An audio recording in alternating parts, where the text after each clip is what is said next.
Isang mapagpalang bagong taon sa inyo lahat. Happy New Year 2024. Panibagong taon, panibagong buhay, panibagong pag-asa at sigla sa ating pang-araw-araw. Ngayong araw din, January 1, ipinagdiriwang ang kapistahan ng mahal na Birheng Maria bilang ina ng Diyos. Si Maria ay isang huwara ng kabanalan at pagtalima, kung kaya't ang mahal na Birhen ay naging ina ng ating manunubos, ang nagkatawang taong Panginoon natin na si Jesucristo.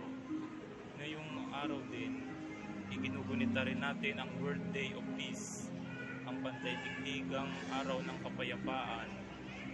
Tuwing bagong taon, hinihiling natin na sana sa mga darating na araw sa taong 2024 ay magkaroon nawa ng kapayapaan sa ating buhay, sapagkat ang Panginoong Jesucristo, ang prinsipe ng kapayapaan, Emmanuel, Prince of Peace, prinsipe ng kapayapaan, kung saan nakikipamayag sa atin ang Panginoon at siya ay nananahan sa ating puso katulad sa Bethlehem.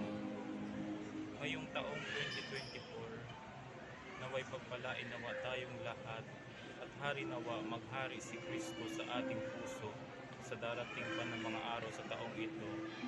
May our 2024 New Year will be more blessing and abundance of grace from our Lord Jesus Christ. God bless everyone. Thank you.